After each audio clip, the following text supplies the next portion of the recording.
También hay que hacer un poco de clickbait, ¿eh?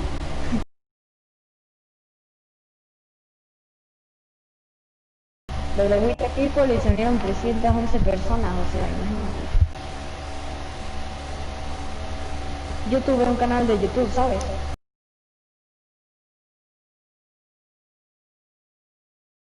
Llegué a tener 30 suscriptores, creo.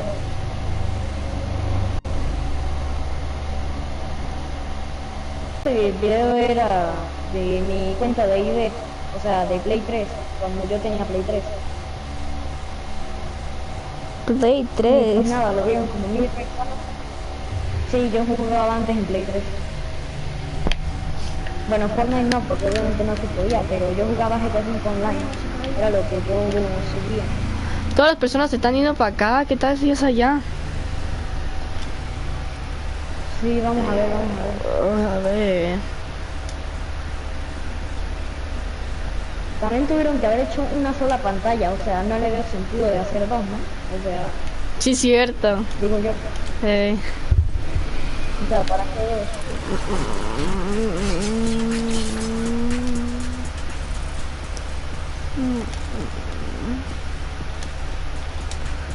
Espérate, me voy a cambiar.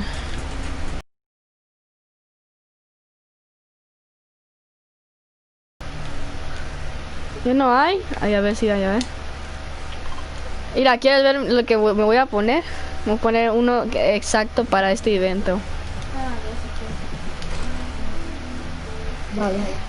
Voy a poner, a ver, voy a poner... Yo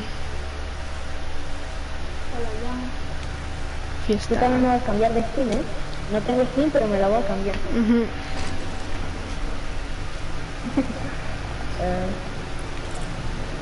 Quizás.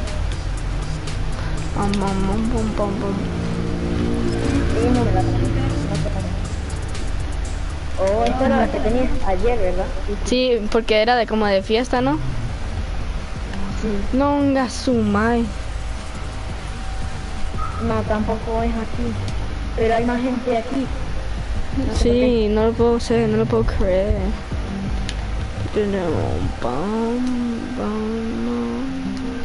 Es que los eventos aquí en este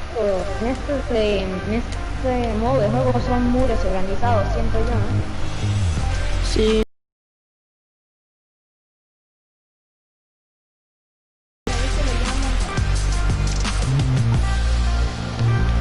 Mira, Aquaman.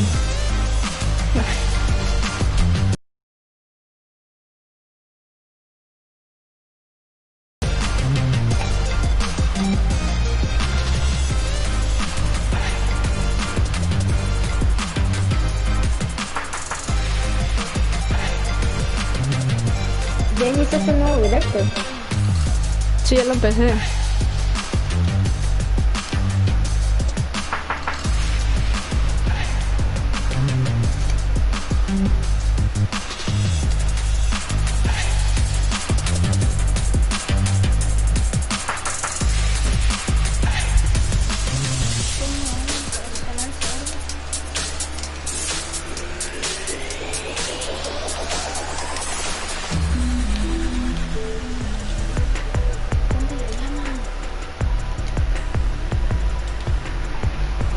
¿Qué hacemos? Ah, me pongo esa skin que está ahí. ¿Esa? Pues, hola. Yo voy para el otro lado. No, güey, ¿qué hacemos? No empieza el directo. Digo, el evento que digo. Oh, party moving.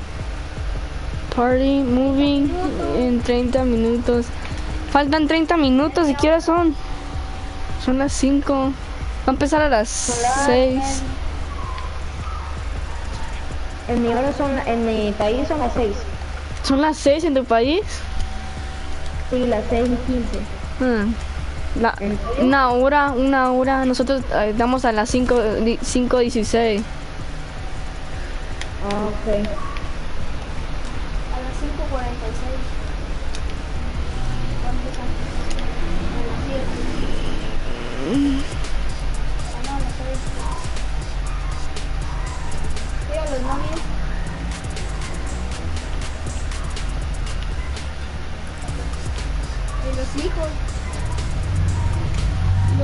igual, me lo quito.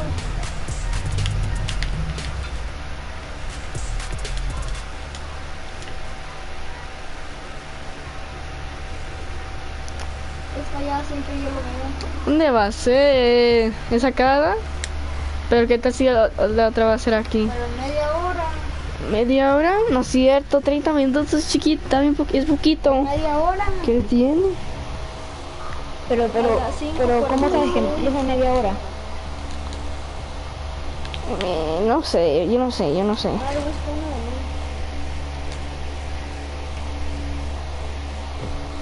ley. Uno de party.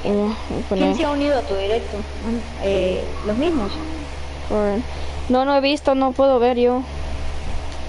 Ah, ok. Vamos a poner. Cambiar de apariencia.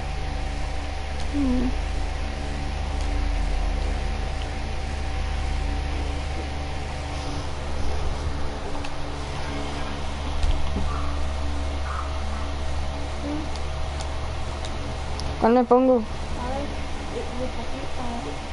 De party. Ese es un parque. A ver, los full troopers se brilla. Sí, dale para arriba. Ahí anda.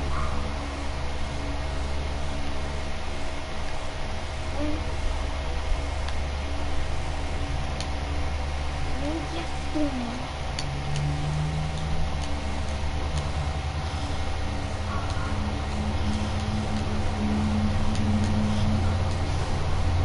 No me pongo.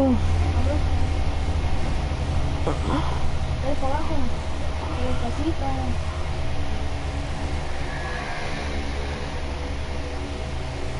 Full trooper. No manches. No te creas, la llama. La llama, no manches. No mames. Ya se fue Max. Íbamos a ir a repartir. Qué maldito. Toma. Ya se fue. Pero ahorita va a venir por más.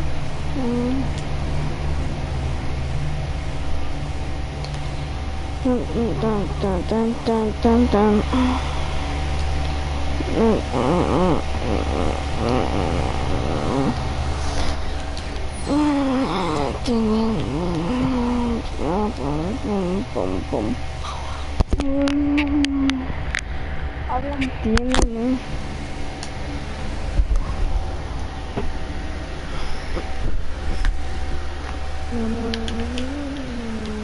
¿Y qué vamos a hacer entonces mientras tanto? No sé. Está corriendo por todo el mapa. Ya se puso oscuro. Sí, ya pasó un día en el juego.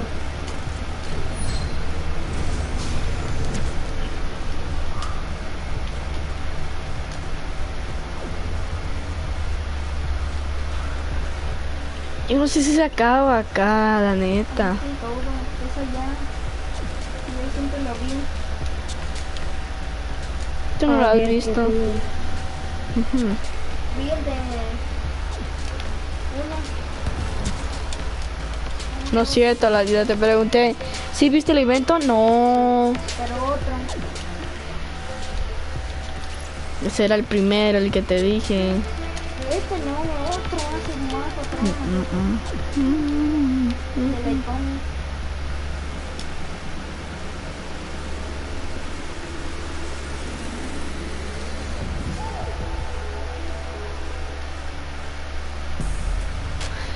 ¿Sí estabas en el evento de Travis Scott? Sí, sí. Estaba bien perrón ese, ¿verdad? Sí, es uno de los mejores en cuanto a visualmente. Sí, ¿verdad? Todos se ponieron casi cerquitas porque pensaban que iba a estar chiquito, pero no manches. Sí, el segundo ya me puso lo más lejos que podía. O sea, no entiendo para qué carajo construyeron o sea, ¿cómo se llama? Un ¿Un qué? escenario, o sea, what the fuck. Ajá. ¿Para qué construyeron el escenario? O sea,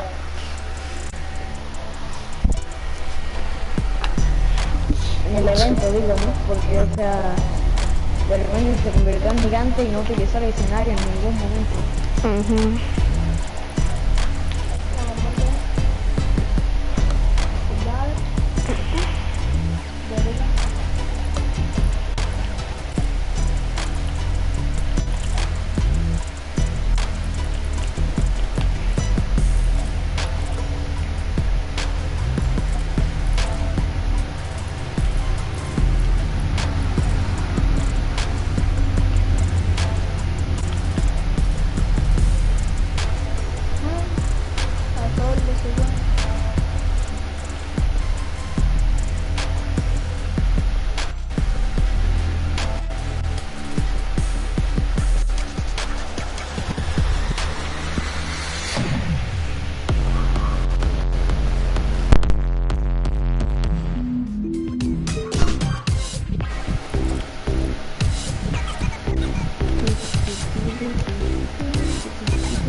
Y Darwin y Israel, ¿no? Se fueron.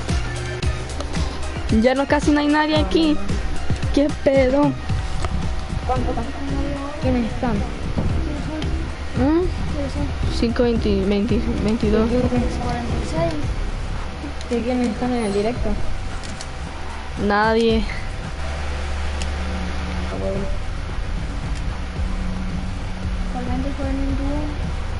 No manches, no. ¡Ay, era mi novia!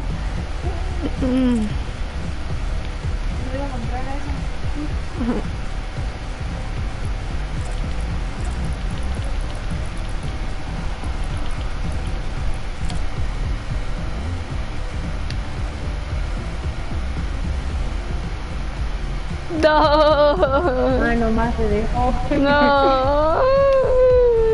Búscala. Búscala. No, la tengo que conseguir.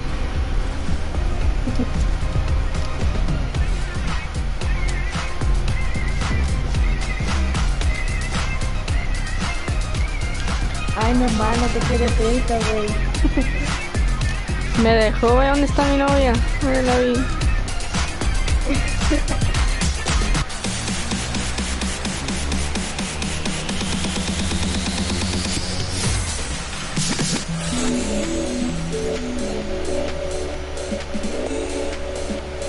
¿Dónde está?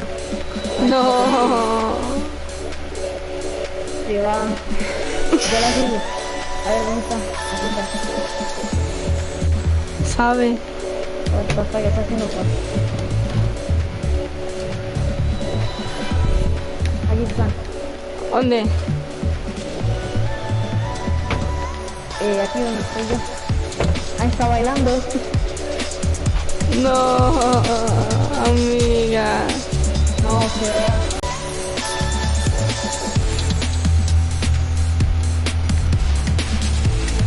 Aquí está.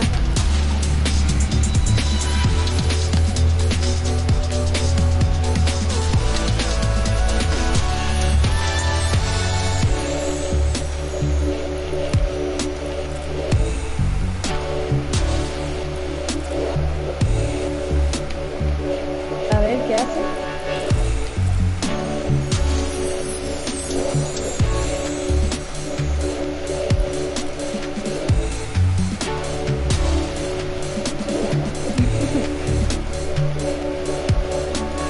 Ya sé. Rodea la aventura por la zona, a ver. ¿Qué hace?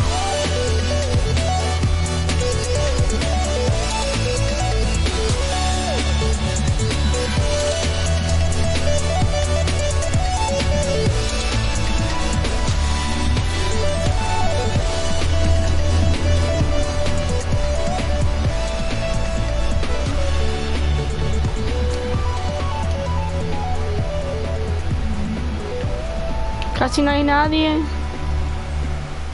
Uno está acá. Güey. ¿Nos vamos o qué? De este modo. No, es que quiero. Van a ver el evento, ¿no? Pero, ¿cuándo empieza? Vos ahorita dijo en 30 minutos. ¿Quién dijo? Ahorita no dije, no te dijo a ti, ahí te se puso en la de esta. ¿Quién? Ah, yo no lo escuché. Yo sí. Pero no sé, ¿eh? Eso tiene más.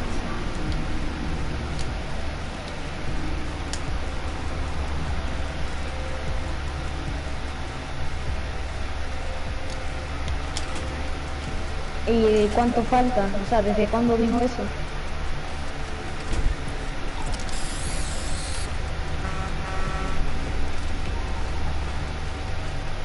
Pues papá. Lo mató.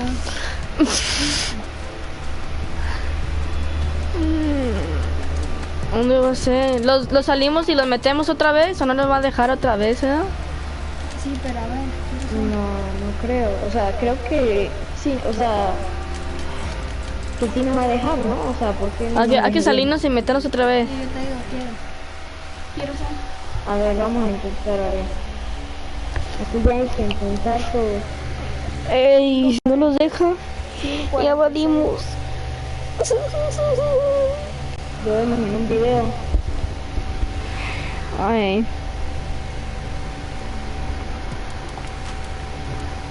Join. We the people special screening. ¿Sí te saliste?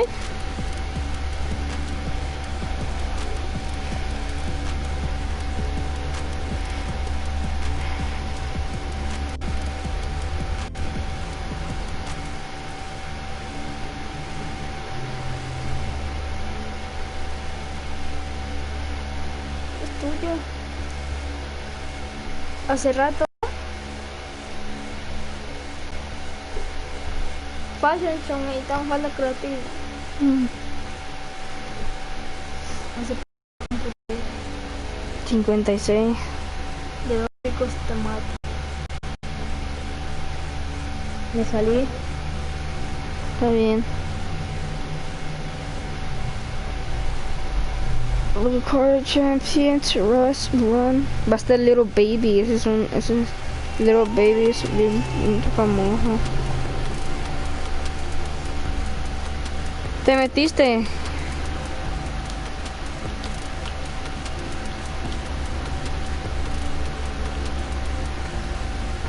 No hay nadie.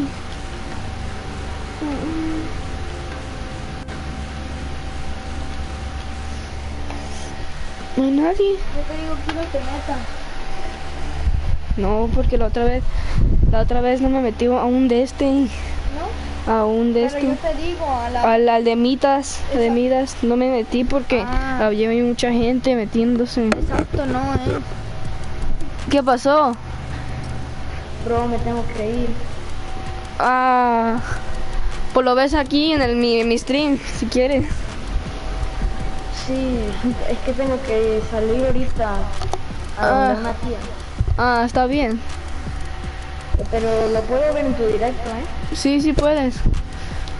Bueno, vale. Adiós. ¿Qué pasó? ¿Ya no va a jugar? Ponte el solo.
Hola Rafael, me voy a quitar el micro, es porque para que oigan el...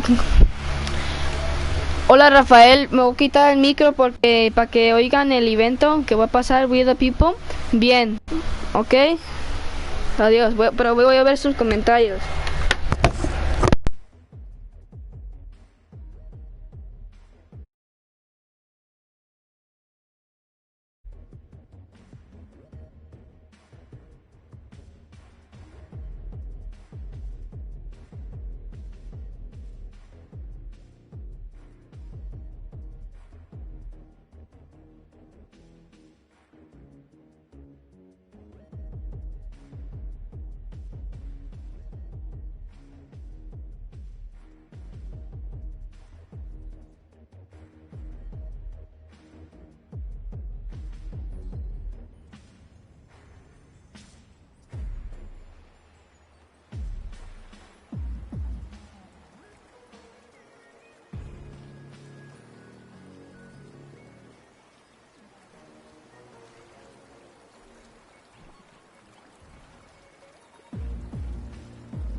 mad, they high. Thinking the bad is better than having some heart. Okay, look now, look how they running. They beating white people down just to show us what's coming. Or to show us we nothing. Or to show us we only welcome when singing or balling. You shut up and dribble. Word. Rock. Love. Hey everybody, I'm Carrie Champion. Welcome to We the People. So today we are having a very candid conversation with athletes and artists who want to make sure that you use your voice to vote. Voting is your voice. So we have so many different issues that have happened in this country. It's really, truly unprecedented time. So I'm looking forward to these conversations. I think you'll be educated as well as entertained, but most importantly, informed. We have morethanavote.org, whenweallvote.org, and fairfight.com. Those resources are imperative as we try to change our future.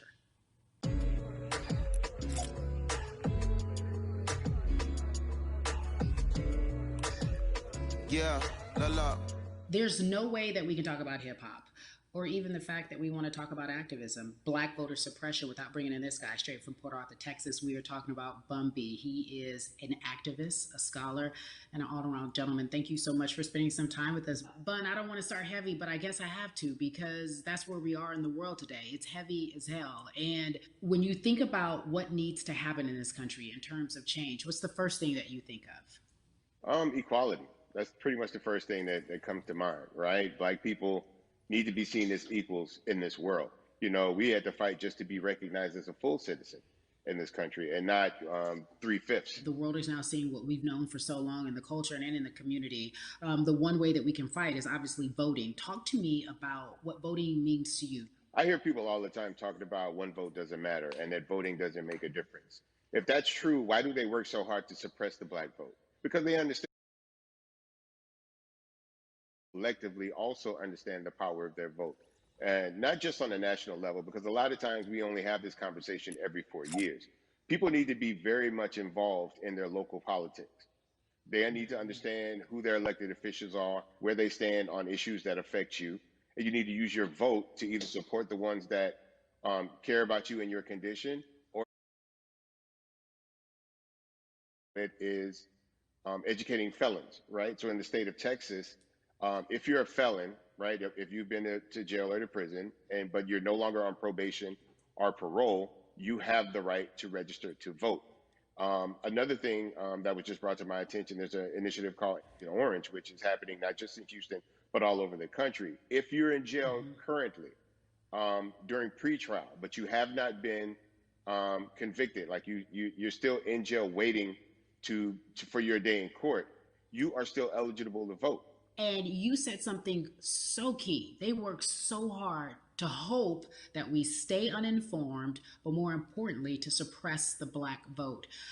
If you could do one thing with this message that we're trying to send today about how important voting is, what type of images would you like our people to understand and see when they go to these polls and vote or when they cast their ballots? I think the images that we've all seen, you know what I'm saying, for decades in this country, if not centuries in this country, we've seen black people oppressed. We've seen black people attacked. So every time you look back and you see those old black and white images of people of color being attacked by dogs and people of color being sprayed with hoses, that's what they were fighting for. Back then, they were just fighting for a chance to vote. People like Martin Luther King Jr., people like Malcolm X, these people died to help us in position to have the power that we have now, which is to be able to cast a vote and make a decision about the people that have controls over our lives. So, I mean, if you in your own community need a reason to vote, look at a person like George Floyd. If the people in your city are not open to police reform, are not open to having a conversation about defunding the police, are not open to issues concerning economic equality, judicial equality, and racial equality, right? If they're scared to say black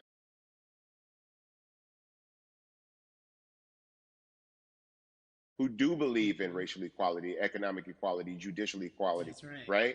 Who see us as human beings. And if the people in your community don't feel that way, vote them out. It's that simple. It's just vote them out. We don't have enough time to sit around and hope that people change their minds. Yeah, Bumby, you point out something so important. We have the power. And that is in our vote, and that is with our voice, and that's how we use our voice. I think of where we are right now.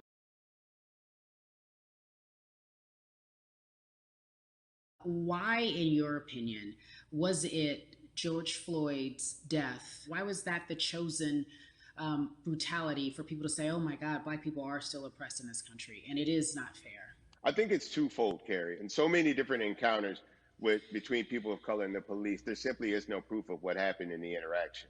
And so what happens is in a court of law, it tends to lean towards the policeman's point of view, right? In this case, we saw very clearly what happened.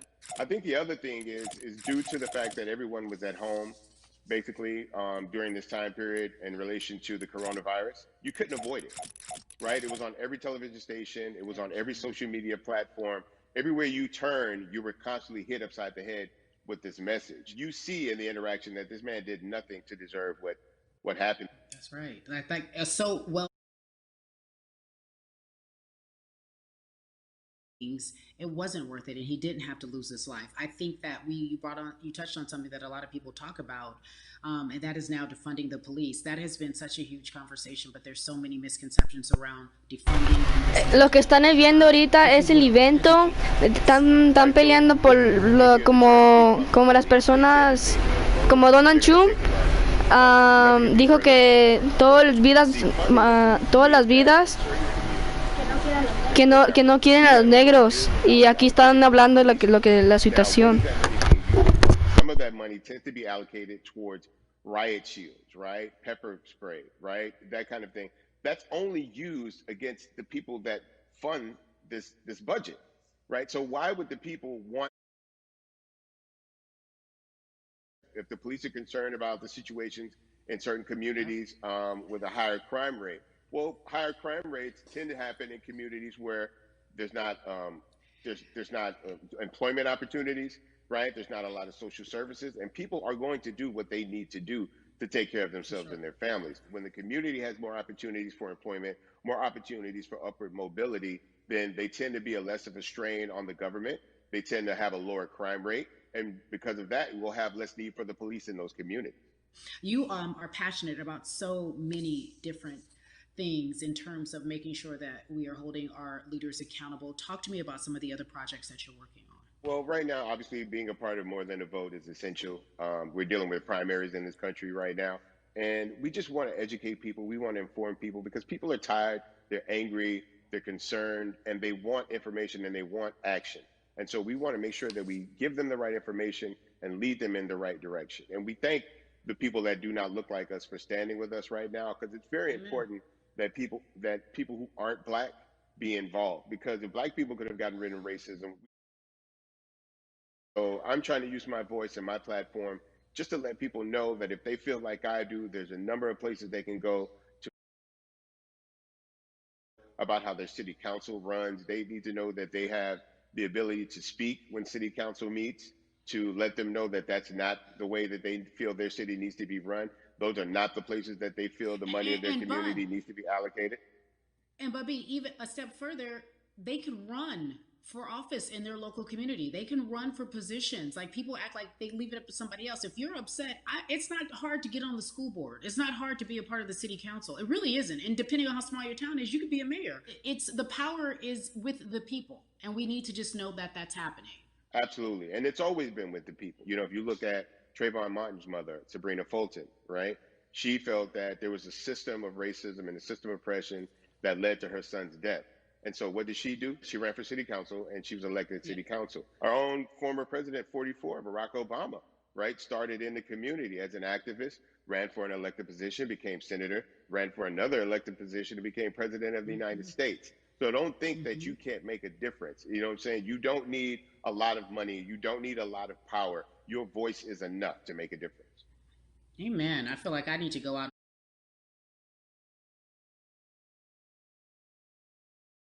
When I talk to my brothers, I have to ask you, as a Black man, how are you doing? Are you okay? I'm good. I'm good. I have a very strong relationship with God, so prayer definitely works for me.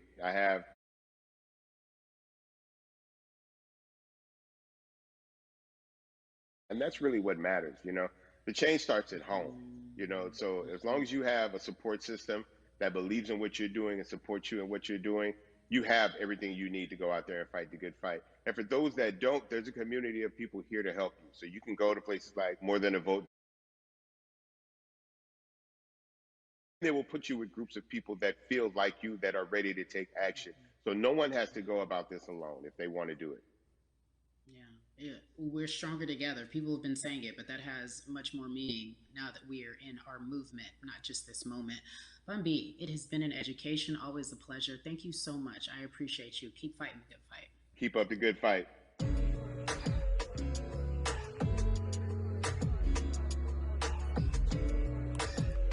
Yeah, la la. So our next guest, I have to admit, I'm a fan, but there are so many different people that we could talk to, and I thought it was so imperative.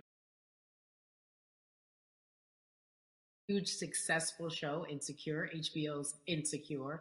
She also has a comedy special highlighting her Nigerian roots, and she's an amazing podcaster.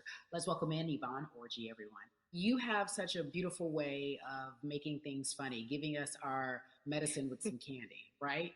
The humor and the healing. You bring all of that to your space. And right now, as you look across this country and how everyone is so broken and so upset, if it's not social injustice, it's the pandemic, it's depression, it's unemployment, the list goes on and on. How are you doing, quite frankly? You know, I'm rediscovering self in a way that is hard but necessary, that will lead to ultimate joy. I know it sounds like a lot, but no, I think I personally think that God put all of us on a global timeout. Like we just, America hasn't done as good as other people when it comes to timeouts, because everyone else is out playing at recess, and we're still in the principal's office hoping and wishing we can come out. But I think that if we settle into the timeout and really learn the lesson that we're supposed to learn from this season, I think we'll emerge better. We'll learn how to play well with others in more ways than one. And so personally for me, I'm taking this time to learn me in a new way. I feel like I'm being ushered into a new season, and I'm getting still, because sometimes the busy confounds the work that we're supposed to actually be doing. We're busy doing other stuff, but we got work that we need to do on the inside. And I'm leaning into it. I'm like, dang, I thought I was gonna be able to rest like everybody else. And God's like, nah, we got work to do. You know what? And I think that's what everybody is saying about 2020. It's demanding that we be better. And you said it's a global timeout. What do you mean by that? Yeah, it's like everyone sit down, be humble, to quote the great prophet Kendrick Lamar. But like, no, seriously, sit down and let's reevaluate some things. Let us unearth and shake up the things that we have been trying to hide within ourselves, within our nation. I think America is going through an unraveling right now, a much needed, a much necessary one. And I think all eyes on us, right? There is no, oh, I was on the subway for an hour, so I didn't miss that thing that happened. No, everybody was home. Everybody, was watching when George Floyd died, and everybody, no one could hide it. Everyone was watching when Amy Cooper called the cops. Like, this is a time where it's like, oh, we can't pretend it away. We can't excuse it away. No, no, no, no, no. It's a global timeout. Sit down, watch, and let's learn. And globally, it's like, hey, we were going business as usual, but it ain't usual no more. Like that's old. Anytime change occurs, it's very uncomfortable. And so right now we're sitting with we're getting we're getting comfortable with the uncomfortable. The minorities, we've been comfortable with being uncomfortable, because that to me explains just the existence for whatever we want to do, how we break into our careers, how we live our lives, how we find ourselves one of the few or one of the first. And that's a lonely road. When you look at, and when you talk about this global timeout, everybody had to pay attention to Amy Cooper, everyone had to pay attention to George Floyd. How is that helping us as a people, as a country, during our global timeout? I think, well, one, we're not minorities, Carrie. You already know it. It's like these labels that they put on us. It's like the same way of saying like black on black violence. Also, there's no white on white violence. It's branding. Yeah, right. It's all branding. Yeah, you're right. It's like white people kill white people every single day. So no, there is no black on black violence. And if you say black on black violence, well then let's brand white on white violence. Like I watch Investigation Discovery. Ain't too many of us being featured.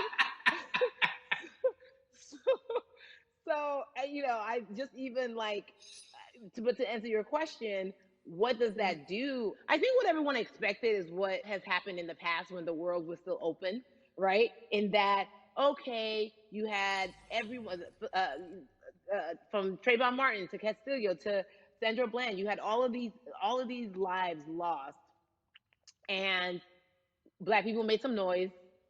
We rioted, we got out in the streets, we started the Black Lives Matter movement, all of those things.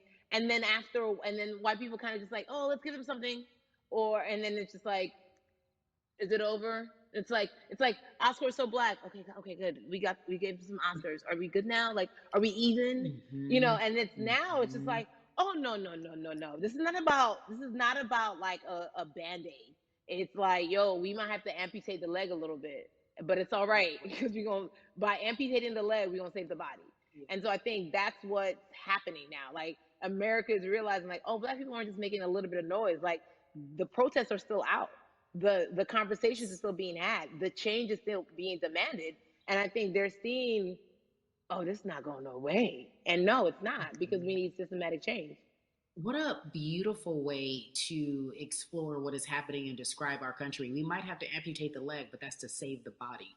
That's what's happening right now. That's beautiful, Yvonne. And to that end, I have to ask you this, because the way that we do that, we use our voice. And our voice right now in this world, in this country, is our vote. And everyone talks about voting and how important it is, but I feel like more than ever we understand that it's not just about voting every 4 years for the man in office. It's about your local elections. It's about the mayor. It is about the district attorney, the people who have the power to bring charges against police if police brutality is an issue in your community. If you care about your school district, you can run for the school board. I ask this of you, right? Your parents are from Nigeria. You are Nigerian. You talk about that very lovingly. What does voting mean for you? I think voting is power. I remember, I became a naturalized citizen back in the '90s when, because I was still a minor. My mom naturalized, and so we were able to do it under her. And just even that power of like, we are American citizens and all the access that we have by being citizens, one of those accesses and those access to power being voting, it's a big deal. It's a big deal because not only do we have the opportunity to be in this country, but now we can be of the country. We can be of the systems. We can be of the rules. We can be of what it actually affords. But I think going back to your earlier comment about just the setup of systems, I think we are done a disservice, either it's schools or whatever it is. And I'm not putting teachers on blast. I think teachers do a phenomenal job, but for some reason, we do not, and give them all the raises. I know too many parents who are like, this child of mine, I do love them, but hey, who, where can I drop them off? And I do think that there's a disservice done because, again, when we talk about them, to your point, we talk about every 4 years. It's important to vote for the presidency. We don't realize, like, oh, snap, we actually can vote about, like, how much our libraries get. It's like small things like that, but they make a big difference. When you think of voter suppression in this country, what does it look like for you? It's the systems. When we talk about voter suppression, we also talk about systematic racism, right? It's all the systems that set up. And we've normalized, okay, maybe your job will give you a half day, or maybe, you'll be able to get this luxury. It shouldn't be a luxury. It should be built into the system. It should be built into the fabric of how we vote. But maybe you'll be able to get this luxury in order to enable you to go vote. Think about everything disenfranchised, marginalized Black person has to endure in a day. So in a day, you need to get to work. If something happens to your car, if something happens to your child care, if something happens to, there's so many factors along the way that can send you into a tailspin as an American. And then you add on as a person of color. If you're just trying to get to vote and you already have to go through all of these hurdles and hoops in your everyday life, imagine the one day when your voice really is supposed to matter the most in this country. But then you also see all the times that you tried to have your voice matter, and then it's been shut down, repressed, told it doesn't matter. And then you're kind of like, what's the point? How do we keep hope though? If I'm watching this right now, how do we as a people stay hopeful? How do we believe in the promise that these quote unquote forefathers have given us? Because have you met black people?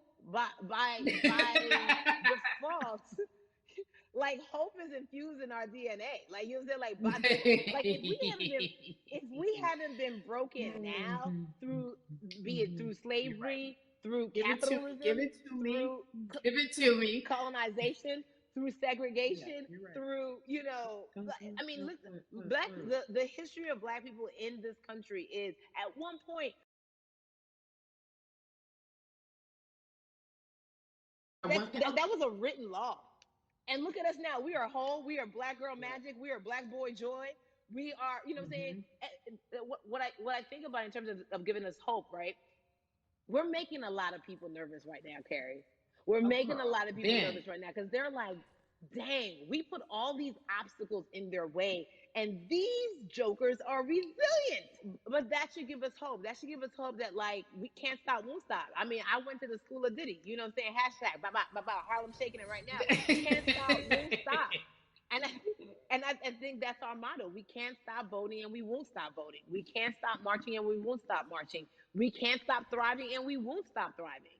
to that end, because you led me directly there, I've been asking everyone who's appeared on this platform, what does activism look like? And I feel like back in the day, we had an idea. Yes, it is marching. Yes, Yeah. it is protesting. Yes, it is speaking out against things that we feel are not right or unjust. But talk to me about what activism looks like for Yvonne Orji. Listen, activism, I think the beauty of activism is that it has many faces, right? You're going to have the people on the front lines. Like, you know what? Martin Luther King marched, but there were a lot of women who were in the homes like, hey, BT Dubs, when they come back, this is how we support all the people who are marching on the front lines. And we're going to be here doing what we know to do best here. And you know what? Somebody needs to bail them out of jail so now we need to be in the community, getting money or whatever it is. So it's like everybody has a position to play. And so play your position like a shortstop, bruh. So whoever you are and whatever you do, play your position. So activism could look like, you know what? I'm not the one that's built to be on the front line, but you know what? My pockets go deep, so I'm gonna support the people on the front line. I'm a comedian. Black joy is a form of activism. There's always a call for entertainers or celebrities that have the platform to do something. Why aren't you speaking out? I'm not a believer in thinking that it's mandatory. Like you said, everyone can be an activist and be activated in different ways. But talk to me about the connection. Talk to me about the marginalization in your world and how you feel like it even inspires you to say more and use your platform to do more. Beneath the surface of what we do, like Niecy Nash says, it's the who, right? The who is the person who's going to be like, hey, let me call this out. Either blind racism in terms overt racism in terms of ways that we can be better, in terms of ways that we can actually be more uplifting to the community that you may not even realize that you're serving. Before I let you go, talk to me about the urgency, in your opinion, for people to vote, our people to get out and vote this coming election. Yeah, I mean, guys, guys, guys, if you think you're tired now, I'm telling you right now, we cannot take this sitting down. We can't take this jokingly. I understand that it may be hard to figure out who to vote for, but at the end of the day, we got to vote for our families. We got to vote for our legacies. We got to vote for continued progress. We have to vote for upward mobility. We have to vote for equality in a way that is long lasting. And if we succeeded before, we can do it again. You talk about the hope. This is the time. This is not the time to give up. This is not the time to pretend a way that we haven't made progress. We have. There's still much more to be done. And you know what? We might have to get to a point where we pass the baton to our children and our children's children. but we still have work to do now for that generation. Von Orgy, you are everything. You are Molly, but you are not Molly. But I love you so much as Molly on HBO's Insecure. You are an amazing podcaster, Jesus and Joloff. Shout out to Lovey. And then we also have movies like you, The World. You're a model, a cover model. Also, wait, don't let me forget your hugely successful stand-up comedy special on HBO. Girl, you doing it all, and I am so grateful. You're truly the dream, not just the American dream. You're the black girl, brown girl, do it all dream, the immigrant dream, everything. You're a beautiful, beautiful soul. I really, really mean that from the bottom of my heart. Yvonne Orji, ladies and gentlemen, nothing but the best and excellence personified. Thank you so much, my friend. I love you so much, Mama. Mwah.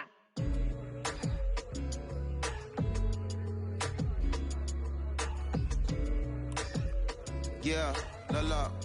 So Atlanta has been one of the hotbeds in terms of political unrest and social injustice. We've seen so much happen in that city, and we've also seen so much come from that city, including one of our very own founding fathers of the civil rights movement, and that's Martin Luther King Jr. But right now, we want to welcome in someone who has used his platform to talk about voting, to talk about racial injustice, and how he's trying to help.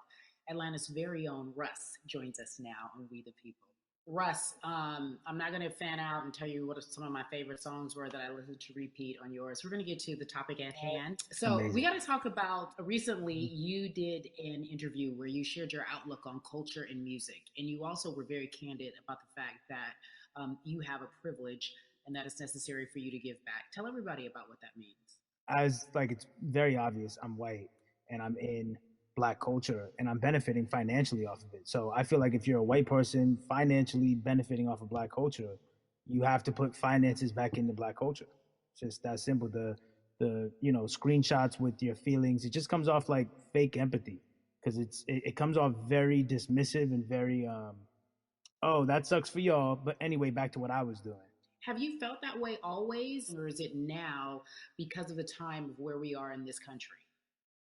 I've always had the feeling. I think now it's just obviously elevated. It's a new level and there's new, it's to the point now where you can't, first of all, you can't not say anything. Second of all, though, I just think saying something isn't enough anymore. I think, if you have the ability to put money back into a culture that you're financially benefiting from, you have the ability to, you should. It's interesting that you talk about it in that way because some people do believe that silence is the best way to go because it's hard to talk race, especially if you're white and you're in the Black culture. People just feel as if they can't talk about it. They feel awkward. They feel as if they don't have the privilege or the voice or the words. How do you find yourself right now in terms of interacting with people when they want to talk to you about social injustice, police brutality, what's going on in this country right now? Well, first of all, picking and choosing whether you want to be silent or not about race, that's a privilege in and of itself. But no, I mean, I try to just do my best to listen to the Black people around me and the educated Black people I have in my life. So I do my best to not act like I have all the answers for everything, especially in a culture that I'm not from. But that's why when we decided to raise the money for Black Lives Matter organizations, when we raised $500,000, we got on the phone with some of the women who started Black Lives Matter. I got on the phone with Tamika Mallory. I was on the phone with Karen Civil and talking with my friends to make sure the money went to like the correct places, and people who really need it. It's just about listening. That's all. It's about listening. Let's talk about that for a moment because the way I think of activism, for me, it looks very different. About being an activist in the way in which you have decided to be one. What inspired you? What did it look like? You said you raised money for Black Lives Matter. What did you do? Mm-hmm. Walk us through everything that you did and how you find yourself in this moment right now. So for me, it was 3 years ago, I had like a string of festivals and I decided that I was going to wear t-shirts with a message on them because I figured what better time to use a platform than in front of, a bunch of people. So one of the t-shirts I wore was, if you want to change the system, speak up, white silence is pro-racism, the whole thing. And it didn't really it kind of got swept under the rug back then. But you know, when all this stuff started happening again, and it's been happening, the police brutality against innocent black people, I was like, man, I'm not the biggest artist in the world, and I certainly don't have the most white fans in the world, but I got a good amount of people that I can definitely mobilize and turn into some money.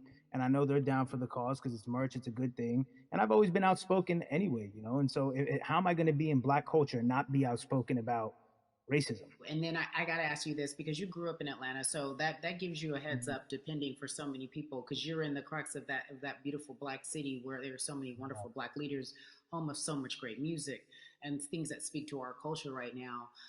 And we are really, really getting our word out, especially with this platform today, and saying that we must use our voice to vote. Talk to me about what the importance of voting for you in this upcoming election. Yeah, so you know, full transparency, I had never voted before, ever. And because, you know, I was one of those people who was like, my vote doesn't matter. And, you know, and I don't know, maybe it's because I was younger, maybe it's because I really thought that, or I don't know, but I just think that it's got to, you know, now this is a bit of a privilege to say it's got to a breaking point for me, because obviously it's been past the breaking point for black people. But I think that as a whole, the young people need to get out and vote, because we're the ones that never show up. You know what I mean? We never show up to vote, but, you know, we're the future. So it's like, look, we got to go out there and vote. And then whatever happens, but at least we did our part. You know, you got to do your part. You're very candid in saying that you just decided.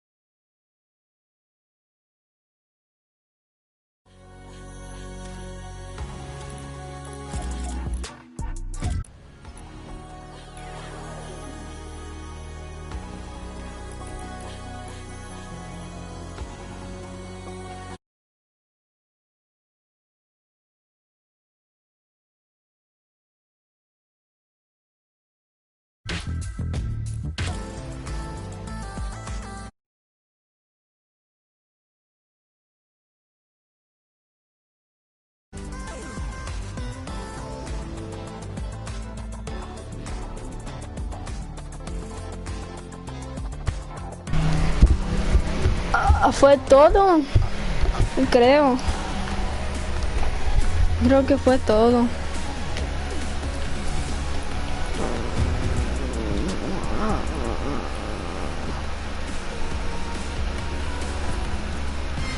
Estaba chido, ¿no?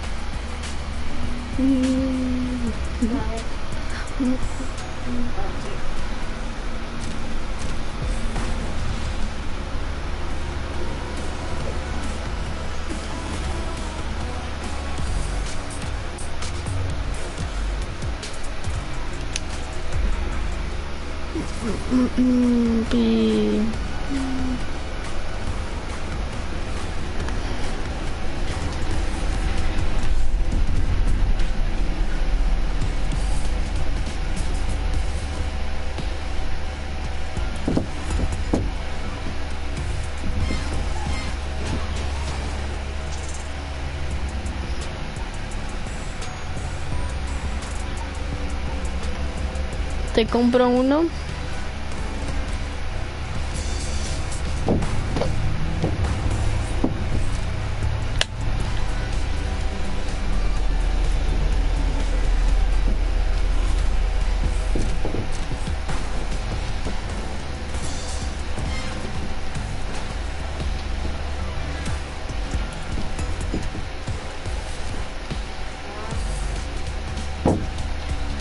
Pues sí, tengo los V-Bucks, si quieres uno.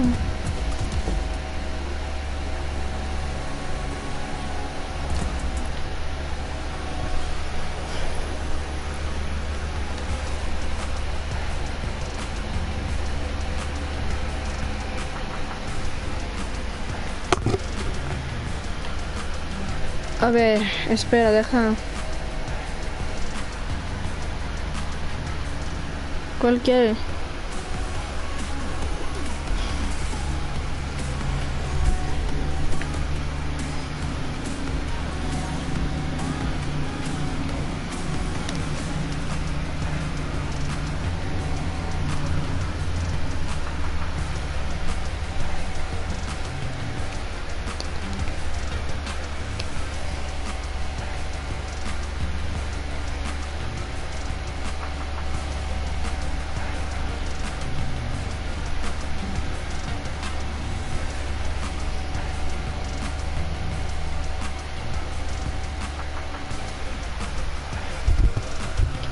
En la otra tienda. Está bien.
Está bien.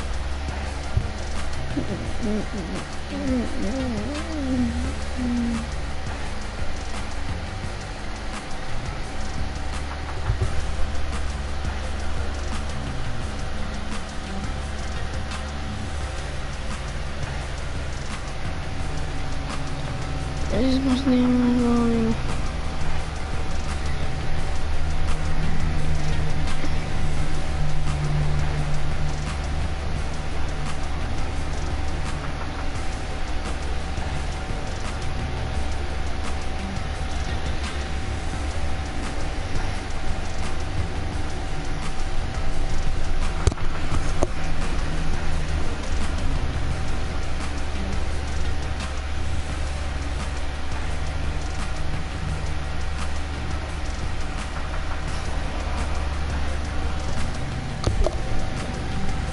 algo.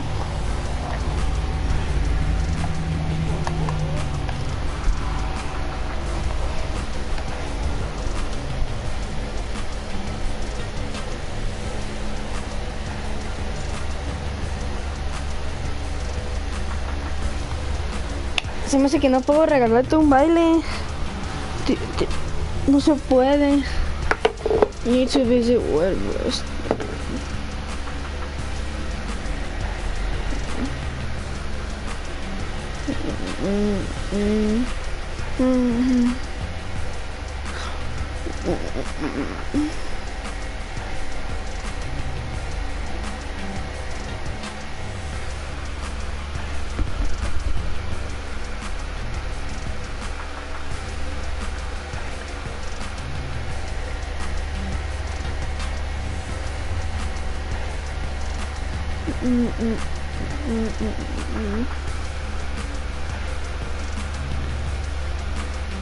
Sí, sí la tengo.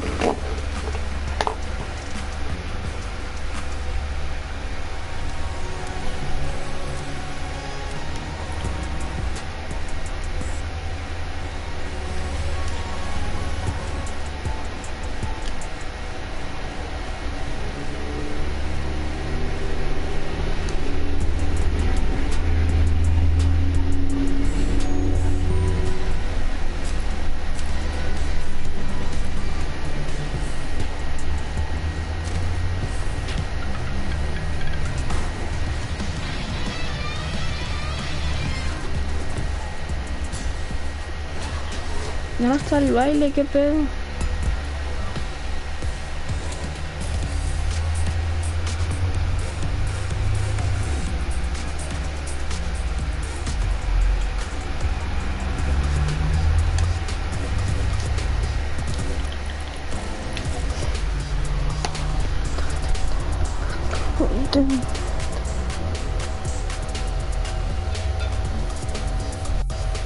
Dun, dun, dun, dun, dun. Dun, dun, dun, dun.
No puede ser. ¿Sí viste eso, Rafael?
Su madre. ¿Qué pedo?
Email. Dun, dun, dun. Easy.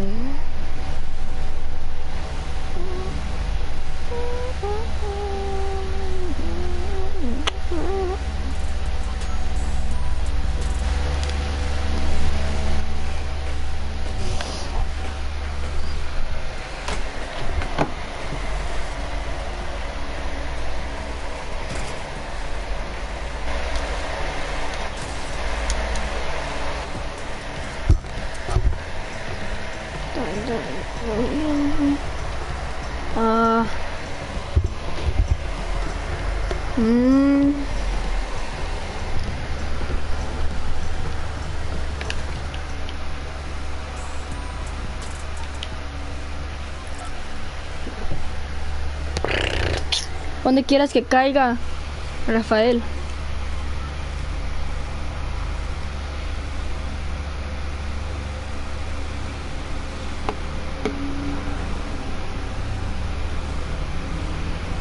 Si me estás escuchando, Rafael, donde quieras que caiga.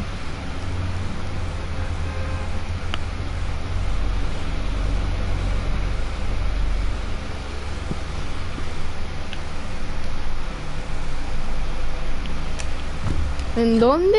Ay,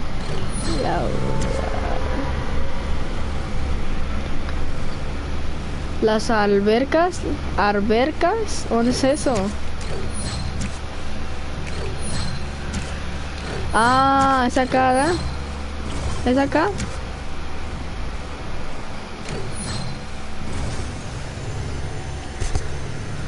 ¿Dónde es? Yo no sé dónde es. ¿En las albercas?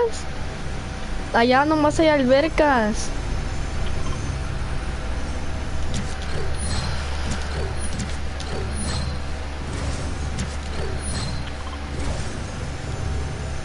Por eso es acá. La ciudad.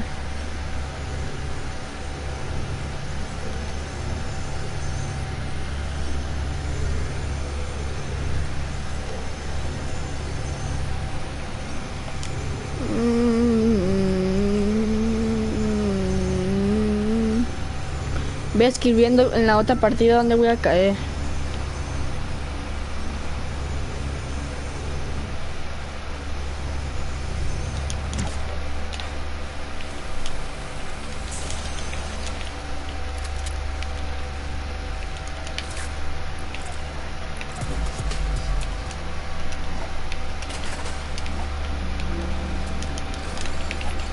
Van a salir carros.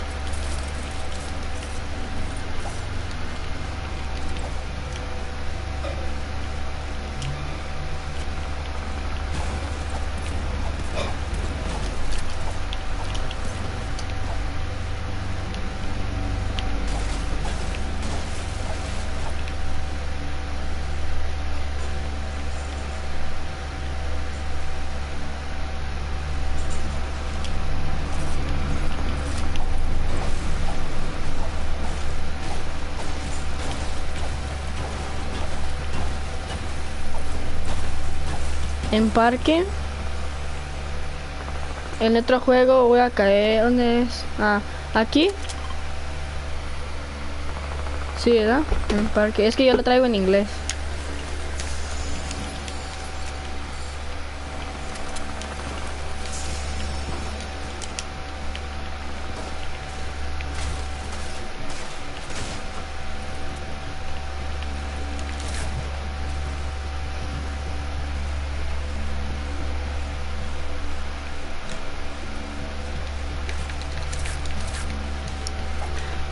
Ajá.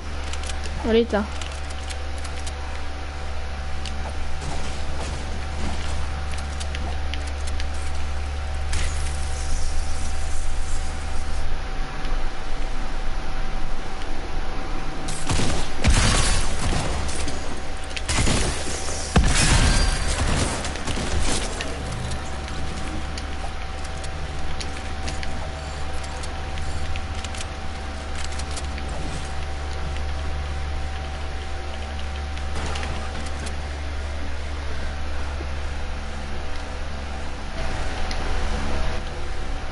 Aquí es donde te pongo tu ID.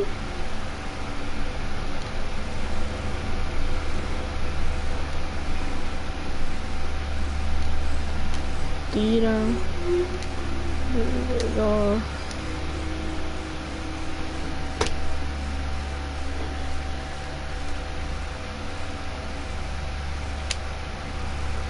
Adoro.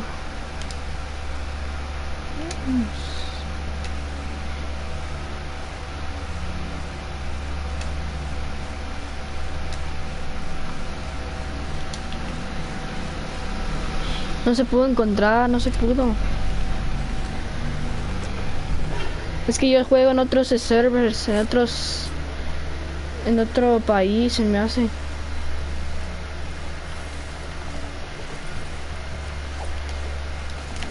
Bajar esta.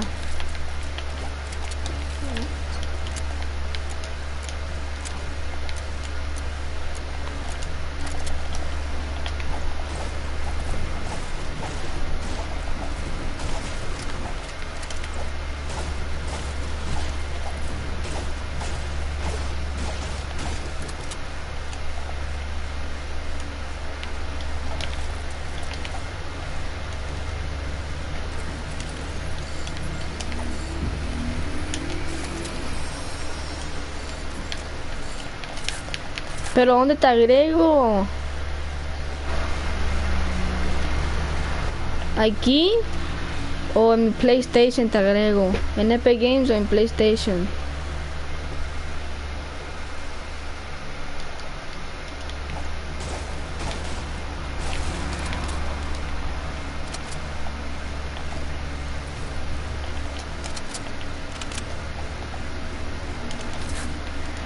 Mi ID, el mío.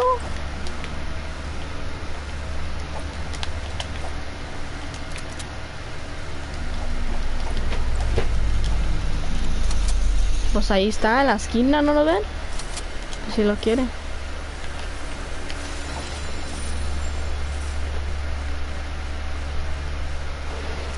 Nah, pues yo no sé, güey. Yo nomás sé de graguear de aquí. De aquí.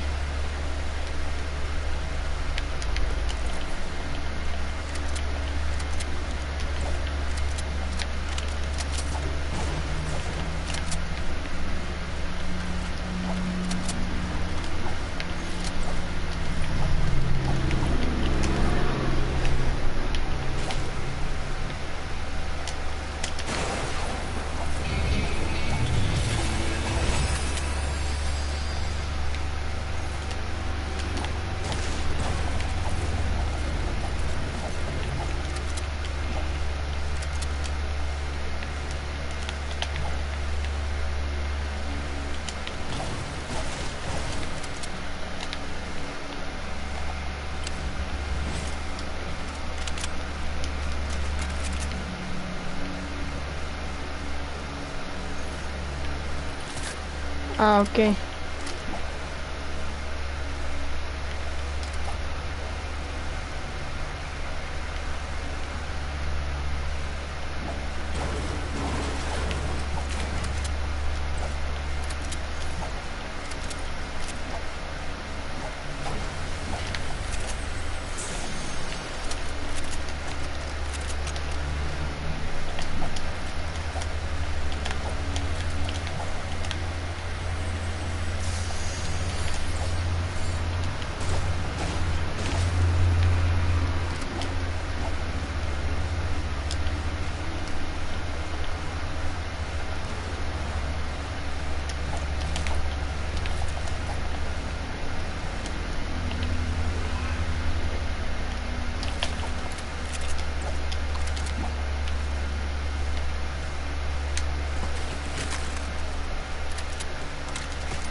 La tienda ya cambió.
Bueno, adiós, Rafael. No voy a ir.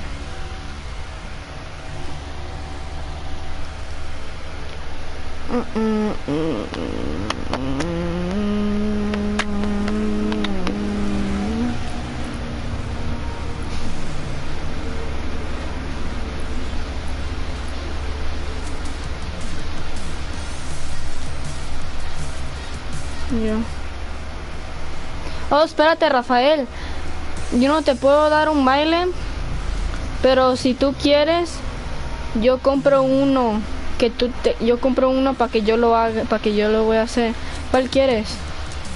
¿Este o este?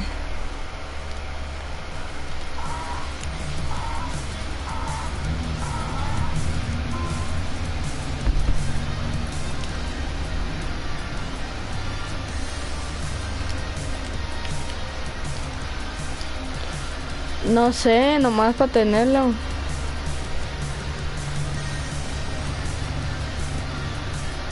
¿Este?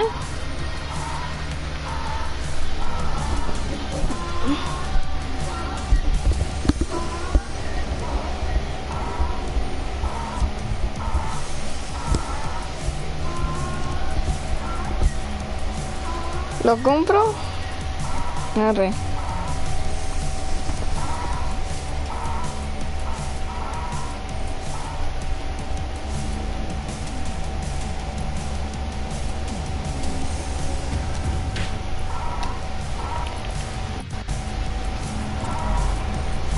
Adiós.